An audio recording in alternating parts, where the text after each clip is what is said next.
Sports and music, two entities that will always be tied at the hip. When you look at games, you see players warming up with earbuds or headphones, listening to their favorite music to get them prepared for the game. My next guest is the CEO. Yes, she is a boss. She runs her own music entertainment company. I've been to a few of her events. I will say they have been great. The music talent has been there, and she definitely knows what she's doing when it comes to evaluating talent. Please welcome Talented 10th CEO Ashley Smith to the show. How are you doing? I'm great. I'm great. Thank you for hyping me up to make me feel good. I feel like I know what I'm doing. Well, hey, I'd like to think that, with all the stuff you put together, you definitely know what you're doing. Now, I have to ask, of course, being that you are the boss, how did your love for the music develop? I say the boss of bosses, my mama. um, I mean, I grew up in church, so of course, church choir and all that. But my mom always listened to music. She would write songs, and we both have this thing where, like, when people talk to us, if you say a word, like it triggers a song. So we'll start singing like a song in the middle of the conversation just because of that. So I think with all of that, it just became like a passion of mine. Like middle school, I think is really, really just kicked in. I bought my first two CDs, and from there, I was hooked. And like, that's what I do. Now, I like the name of the company, Talented 10th. How did you come up with that title? So, couple of different layers there. So, I don't know if I was trying to be deep, but I wanted something that had some meaning. And something like I'm from Tennessee, I'm from Chattanooga, but being that a lot of the music that I do is in Nashville, I wanted it to be something that people could like stand behind, like a brand that people could be proud of. But I also wanted something that like it could be luxury if I wanted it to be luxury. So Talented 10th was made famous by W.E.D. Du Bois, who is a Fiskite. So that was like the Nashville connection. And he basically said that like 10% of men, and I just kind of broaden that, men and women have this opportunity to go get an education, and it's their job to go back and educate the other 90%, speaking of Black people. And for me personally, like my parents kind of always sent me to private school or bust me, somewhere else for that education. And then I felt that same way musically, being able to get in the machine and really see how it works. And it's like, okay, this is why people getting beat. This is why people are signing bad deals. They just don't know. I kind of felt like it was my duty to come back and tell anybody who wanted to listen, like, this is how you need to get your money. This is what you need to be doing. And so it all just kind of connected that way. And I'm a big fan of like what Rockefeller Records did back in the day. And Du Bois worked with John Rockefeller. So I was like, oh man, that's like my little connection to Jay-Z, So all of that just kind of fell in my lap as I was thinking about it. And I was like, Talented 10th it is. So. There we go. Word is born. Now that we've established, of course, how you developed the name for your company and your love for music, we're going to dive into your favorite NFL team for a second, the Tennessee Titans. When did you first become a fan of the team? The day they landed in Tennessee, when they said Tennessee was getting a team and they were still the Oilers, I was a fan. And anybody who's from Tennessee knows like there was nothing going on there but the Vols, and I'm a Vols fan too, for better or worse. But yeah, like the moment they said Tennessee was getting a team, like I was all in, and I've been all in since then. Gotcha. Now I'm going to ask, did you have a favorite team before the Titans got here? I don't know if I had a favorite team. Probably Atlanta, I really liked Emmitt Smith, but I would never really say that I was a Cowboys fan. And in my house, that's like a sin to be a Cowboys fan, anyways. Um, and then like Atlanta is so close to Chattanooga, so I think all of their sports kind of just started bleeding over into the city. But I can't say that I was like a hardcore fan of any team. Got you. Got you. Now, as things currently stand, the Titans are alone at the top of the AFC South and also at the top of the division. Well, they're at the top of the division, of course. However, of course, a tough loss to the Texans this past Sunday. How are you feeling about the team so far? Um, I feel like they kind of in the underdog spot, even though they're in the top spot. They've had to go out and prove themselves week in and week out. The doubt is there, the hate is there. So I think they're constantly proving themselves, and I think they have consistently done that. Being at the top of the AFC South does kind of show that it is a very weak conference, but they beat teams that people had no expectation of them to beat, like LA. So, um, I have mixed feelings about it. Being an athlete myself, is like you don't ever talk down about your team. You want them to win, but I do feel like they're gonna have to continue to fight to see this thing out.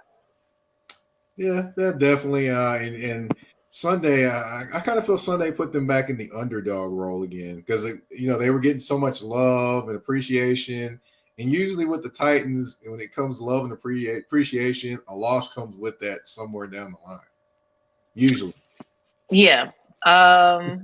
Historically, yes, but I feel like it happens. Losing is a part of being an athlete, or just being in sports, period, or just life. So them losing to the Texans, yeah, it sucks because the Texans suck, but clearly we've lost to like the two of the worst teams in the NFL. So I do feel like they kind of play up to whatever team they're playing against potential. Like, I don't know, that's kind of weird, but I think it's all good. I think if they keep playing, I mean, Tannehill's been kind of having some bad games. He's been throwing a lot of interceptions, but I think they can see their way through it. I think they're just gonna have to go into it and keep that underdog mentality. Gotcha. Fight it out. That's true. That's true. Now, of course, the best player on the Tennessee Titans, Derrick Henry. When he went down, what were your thoughts when he went down? Or your feelings, I should say? I guess in the words of like Florida Evans, damn, damn, damn. But I feel like, I mean, we riddled with injury, so it's one of those things where it's not like he has to be the deciding factor, losing or winning. And I think them winning without him, especially against a team that is like LA, I think that showed like they have the potential to do this without him, and he's not just putting this team on his back, which is what a lot of people were saying. But of course, you want that there. You want your star player. You want that person who you can depend on at all times. But AP stepped in and he's been helping. And if we can get our receivers, AJ Brown and everybody, like the team hurt. We playing with a lot of secondary and practice squad. So the fact that they're at this place with the type of talent that we've had to, battle through, I think they're doing a great job. Yeah, they just I don't know if you know or not, but they just released Adrian Peterson today, actually. I did not. I've been working all day, so apparently they didn't feel like they needed him. So. Yeah, he just released him this morning or afternoon, I believe. So, yeah, it shocked me too. I didn't expect it to happen, but hey, it is what it is, right? And they got to move on. Yeah. One thing I'll say is, of course, given everything right now, of course, the ups and downs of the Titans team right now, in terms of the injuries, I think they're on pace to actually have the most people play on their roster in NFL history. I think they're on that pace right now. But Yeah. I saw that. but given everything that's going on with the Titans so far, do you believe they're still a Super Bowl contender? Given all the different elements. The hopeful fan in me feels like say yes. The realist in me, I have to go back to that underdog. Like they're the underdog, and they're gonna have to work really hard to prove like, hey, we Super Bowl contenders. I'm a root for them all the way. You know, they've made it this far. Like you said, the most people that have been on a roster to play. So just going through all of that, they're already winners in my book. But I do think it's going to be a challenge for them to take home a ring this year. But anything can happen. We've seen some crazy things in football happen over time. So Right, that's true. That's true. Now, let's flip back to music. Music and sports, of course, been synonymous with each other. Um, what similarities do you see that maybe the average person may miss in terms of the similarities?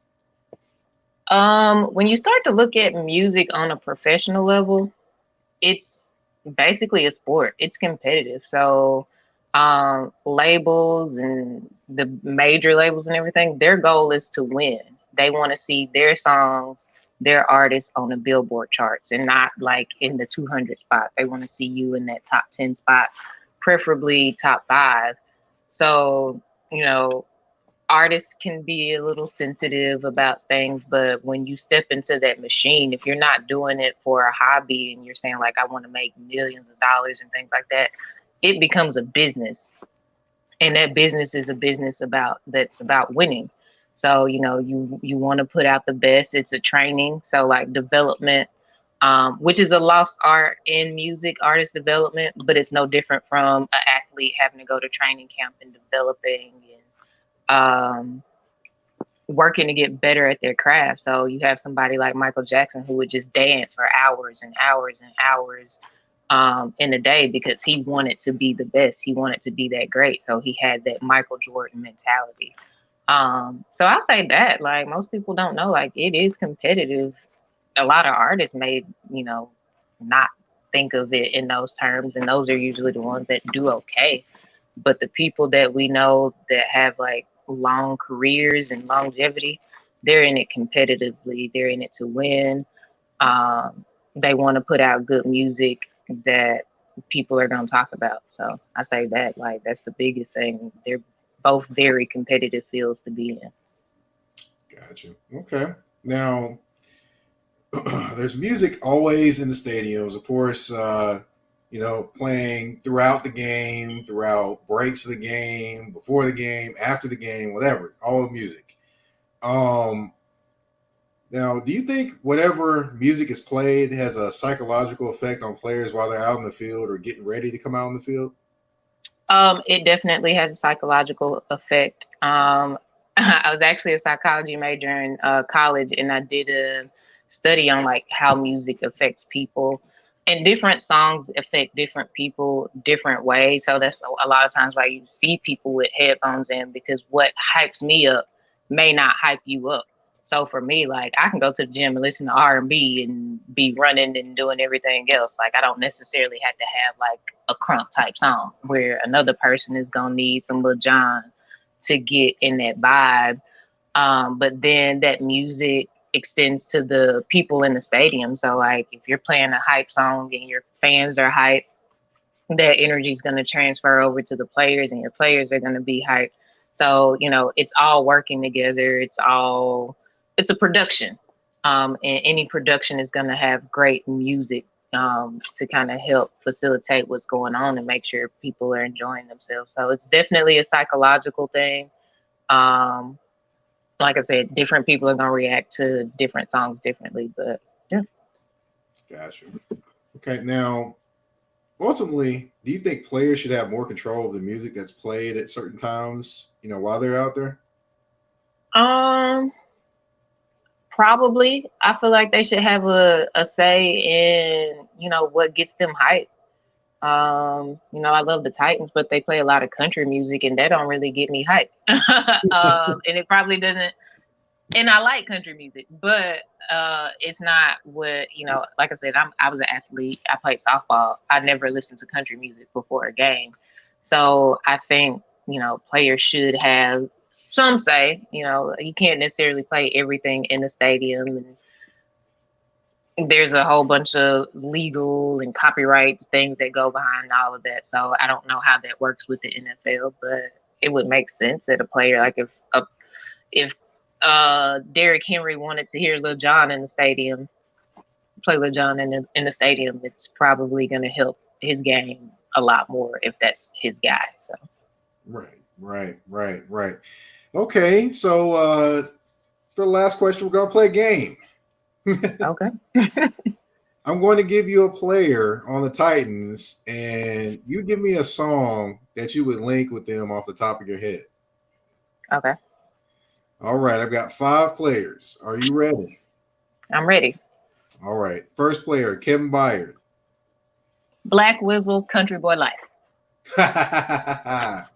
All right. Jonathan Simmons.